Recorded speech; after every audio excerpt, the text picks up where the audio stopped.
Hi, and welcome to Faith and Flower. I'm Robin. Before we get started, I wanted to remind you that I will be one of the speakers for this year's Get Organized HQ virtual conference, which starts tomorrow, Monday, September 11th. You can still grab your free ticket to watch live using my link below, along with the All Access Pass, and today is your last day to get it for just $39. You'll have unlimited lifetime access to the 100 plus sessions so that you can take your time and learn from many of your favorite YouTubers and organizing experts. I will be teaching you the simple habits to help you achieve a clean and tidy home with minimal effort. So join me. I think you're going to love it. Several years ago, I began the process of decluttering and minimizing our home.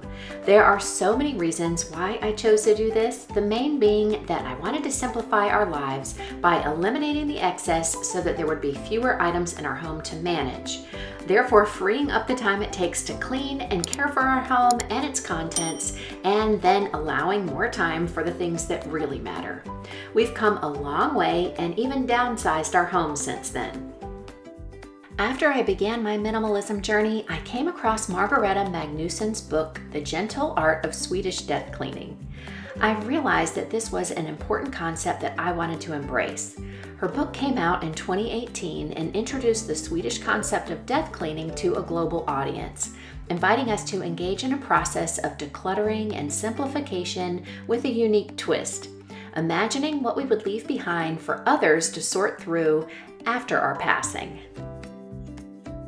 Since reading The Gentle Art of Swedish Death Cleaning, I've also loved following my friend Shannon and her mother Kathy here on YouTube.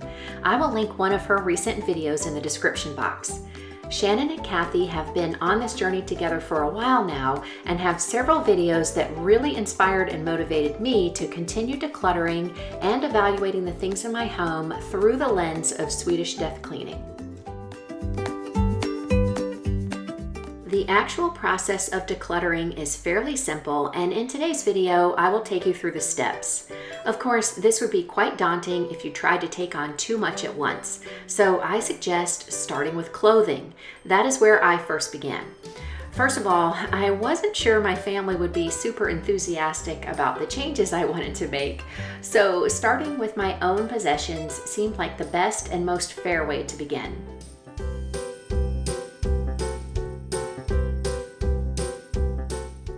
And as it turned out, simplifying my wardrobe had such a positive impact on my life that I was confident making similar changes all over our home would have the same benefits. And just as many decluttering and minimalist experts will tell you often happens, my family eventually got on board once they saw my enthusiasm and the benefits of living with less.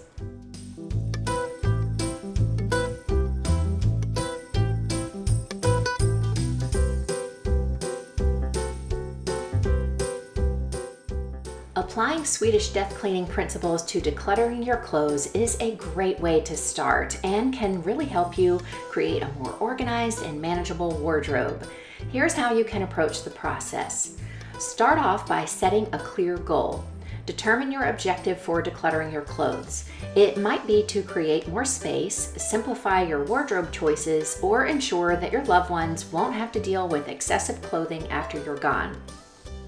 The next step is to gather all your clothes. So you can take all of your clothes out of the closets, drawers, and storage areas to give you a complete view of what you have and make the decluttering process more effective. And I suggest doing that if you have never done this before. My husband and I share this closet. This is his side. He has done a great job of paring down his wardrobe, and he likes to keep everything right here. I prefer to keep mostly my in-season items in here and store the rest in a storage closet that I will show you later.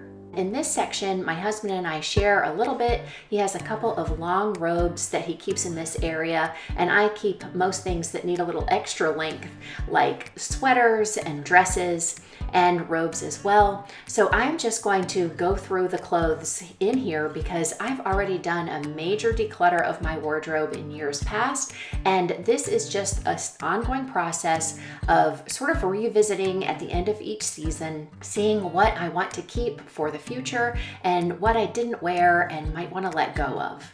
I think that the practice of one in, one out is great, and I need to edit what I have before I consider what I might like to add to my wardrobe this fall.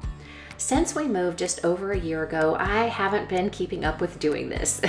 So today is the day to get things back in order. As I start sorting through everything, I will be evaluating each item. Consider usage and condition. Ask yourself when you last wore each item and whether it's still in good condition. Clothes that are rarely worn or damaged might be candidates for removal. Next, evaluate fit and style. Clothes that no longer fit or reflect your current style may not serve you well. Be honest with yourself about whether you'll realistically wear them again. Address sentimental items. If you have clothes with sentimental value, decide if they're worth keeping and if they align with your overall decluttering goals. You don't need to part with everything sentimental, but be sure that they truly hold significance for you. Think about practicality. Consider whether you have multiples of the same type of clothing item. Keeping a reasonable number of versatile items can help you create a functional wardrobe. You can also consider creating a capsule wardrobe. A capsule wardrobe consists of a limited number of versatile and timeless pieces that can be mixed and matched. This approach can simplify your choices and help you maintain a clutter-free closet. I have a capsule wardrobe for each season, and I use the 10-item wardrobe or Madame Chic method that was developed by Jennifer L. Scott at the Daily Connoisseur. If you'd like to know more about this concept, I will have some links down in the description box for you. I've been doing this for over 5 years. I found it to be a complete game changer, and I love how it has transformed my shopping habits and my wardrobe. As you evaluate each item, sort them into categories. Create categories like keep, donate, sell, and discard. As you go through each item, make quick decisions based on your initial reaction to the piece. If it doesn't bring you joy or isn't practical, consider letting it go.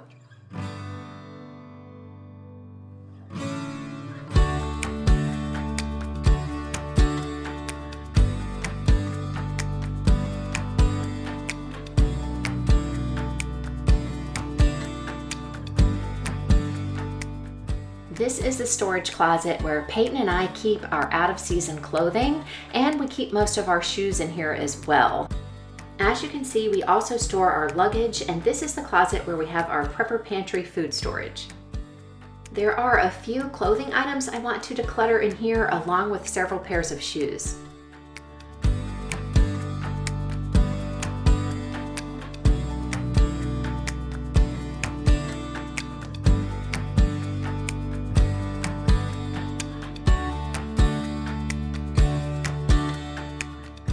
I decided to quarantine these sandals for one more season, and if I don't wear them, I will declutter them.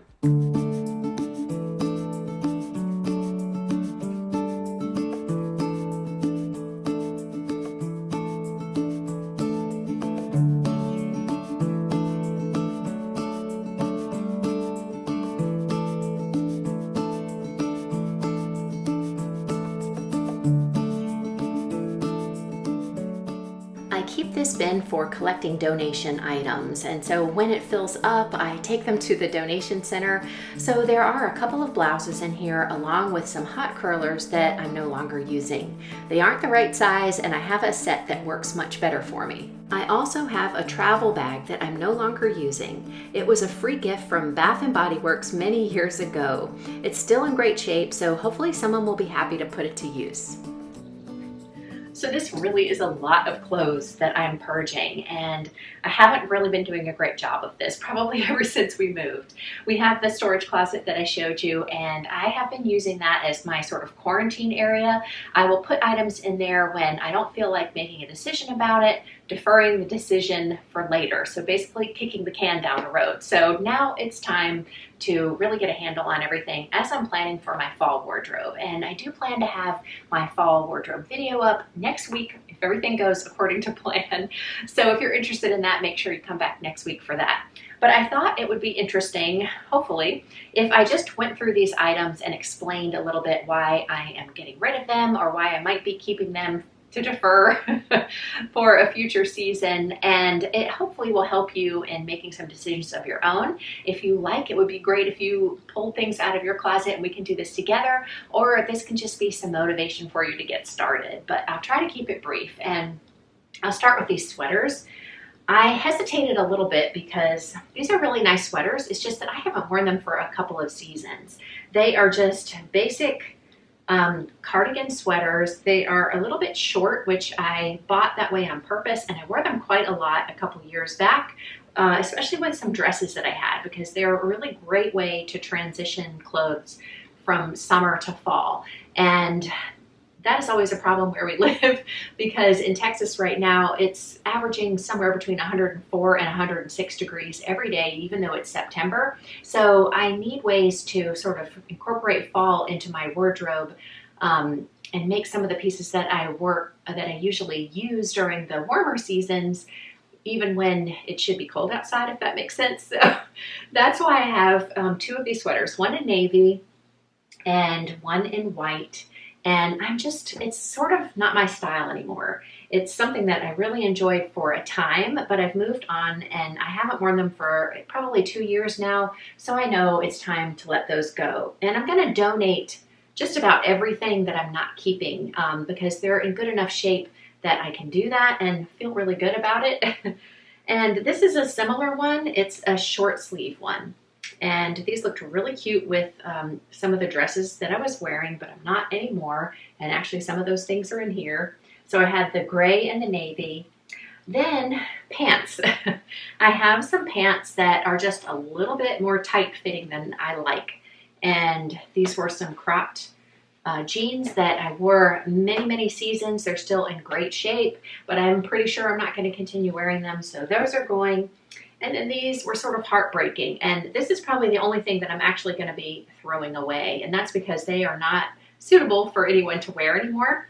I washed them. I've been wearing them all summer, and I've had them for several seasons. And I've worn holes in them. I don't know if you can see that. I'll try to show you a close-up, but I basically worn them out. And so I've definitely gotten my wear out of these. I love them. If they were still in good shape, I would continue to wear them, but they're not, so it's time to part with those. Then this is a denim dress that I've had for several seasons. I love it, but it doesn't fit me that well anymore. It's in great shape, so it will be great to donate, but it's gotten a little bit shorter than I really like to wear anymore. And it's not one of Patrick's favorite, which, I mean, he doesn't determine what I wear and what I don't wear, but I like to wear things that he also likes. And so since I was on the fence and he doesn't love it, it's gonna go. This is one that I got thrifted a little while ago. I actually wore it to my sister's wedding, and it's cute, but again, it's a little shorter than I like. And I'm not in love with it, and I did not wear it once this spring or summer, so it's gonna go. This one is one that I had for several seasons. You guys might remember this one. It's a Draper James dress, and I really enjoyed it. But again, I think my style has shifted a little bit, and I haven't been gravitating towards this and really didn't wear it at all this spring or summer, so that is gonna get passed on. And I will donate those, along with these two dresses. These were Lands' End dresses that were a real staple in my wardrobe for several seasons, and I love them. They're still in great shape, but again, my style choices have changed just a little bit, and you just tire of things after a certain period of time, so it's time for these to go. I have one in this color and then this navy one. They're the same style, and so those will go on to someone else who hopefully will enjoy them. These two blouses I'm actually going to keep. These were ones that I wore back in the spring. I think I will probably want to wear them again in the spring. So I'm going to put them in the closet where I keep my off-season clothing, and there they'll stay until next spring. And I'll determine at that time whether I want to continue wearing these in that season's wardrobe. So I'm going to pile that over here. And the same goes for this green blouse. And this blouse I typically wear in the fall, and I'm sort of on the fence about it. So I think what I'll do is I will hold on to it And as I develop my fall wardrobe, which I'm working on right now, I'll determine if I want to keep this piece or not. So I'm going to put that with these. This is a summer silk blouse that I love. It's really one of my extras, and what I mean by that is it's not a piece that I wear every day. It's sort of a special occasion piece, and I don't think I have any more occasions this summer to wear it. So I'm going to go ahead and put it in the closet where I keep my off-season clothing. And I have a few more pieces in there that I sort of bypass quickly. Things I know I want to keep, but that I'm not going to wear anymore this season, so those are going to get moved over there too. Same for this blouse. I often wear this in the fall, but I haven't determined if I'm going to have it as part of my capsule wardrobe this year. So I'm going to put it in the closet and make that decision a little bit later. This is one that I like for fall and winter as well. So the same for this. I'm just going to put it aside basically. And as I'm developing my wardrobe, I'll decide if I want to keep those or not. This one is pretty much the same thing. It's just such a basic piece. There was a problem with it, however. I tore it in the back. It's just like a weird thing. It caught on one of the doorknobs as I was walking by and ripped. And I was able to repair it. In fact, you probably can't even really tell, but I did repair the rip. So it's not in the best of shape, and so I probably won't donate it.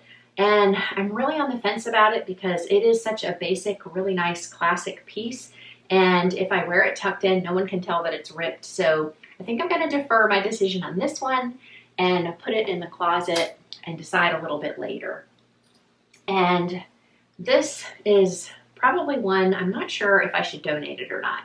It's a silk blouse that I love for layering, but it's gotten sort of faded over time. It was a navy blue color, and you probably can't tell on the video right now, but it's just a little bit faded. So I think what I'm going to do is go ahead and donate it, and I guess they can determine if it's something worth, keeping in the donation center.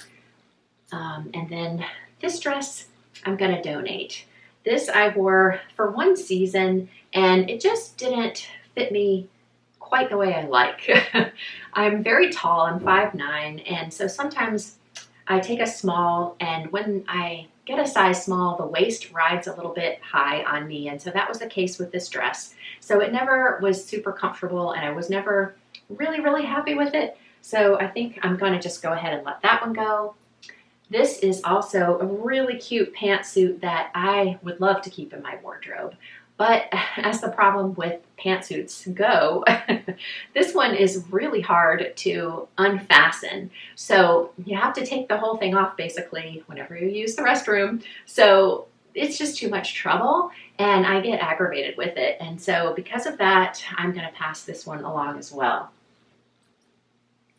This is a J. Crew dress that I had in my wardrobe as a core item one season, and I really enjoyed it, but I just found that it was a little bit formal for every day, and I really have not been wearing it this spring and summer. So again, I think it's just a matter of a shift in style. That does happen, and so each season I kind of reassess these things, and I decided that I could pass this on because I'm just not wearing it enough to warrant keeping it. So that one's going to go.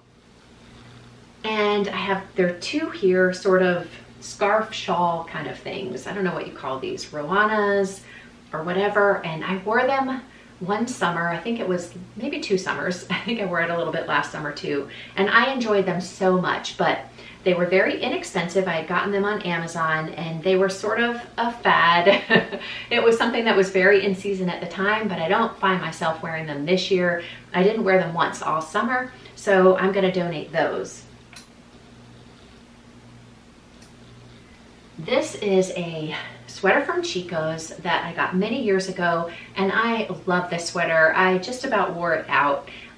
It was such a cute style, but I found last winter that I rarely wore it. I feel again that it's a style that's sort of come and gone, and I'm not gravitating toward it anymore, so it's time to let that one go. And this one I am on the fence about. So what I thought I would do is put it in the pile that's going to go back in the storage closet and just defer the decision on this. And as I go through this fall and winter, if I find that I want to wear it I'll have to go in there and pull it out, and if I do, it can become part of my wardrobe, but if it's still sitting there next spring and I haven't worn it, then it's going to get donated. So that's basically how I treat my quarantine area in there. And I try to be diligent after the season has passed to go in there and pull out things that I know I haven't worn and that I probably won't wear anymore. And that's when I know I'm not going to miss it. So that's going there. And I've got my black garbage bag. I'm just going to fold all of these things, pack them up, and then take them off to the donation center.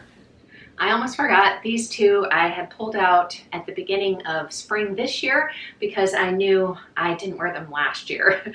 So this is a 3/4 length blouse that I got from the Limited many years ago. I have loved it, but again, have moved on from this style, so that's going. And the same for this one. It was another one from the Limited. It was a really pretty tunic that I've enjoyed for so long, but it's time to move on. So these are going as well.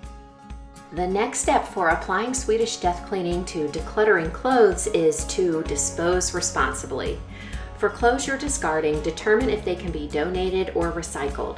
Clothes in good condition can be donated to local charities, and textiles that can't be donated can often be recycled.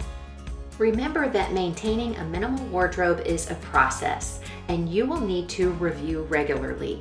Make it a habit to review your wardrobe periodically. I do it seasonally. This prevents clutter from accumulating over time and allows you to make adjustments as your style and needs change. The last step, and one that is probably unique to this method, is share your intentions. If you have specific items you'd like to pass on to family or friends, communicate your intentions with them. This can ensure that your items find appreciative homes. Remember that Swedish death cleaning is about intentional choices that align with your values and priorities.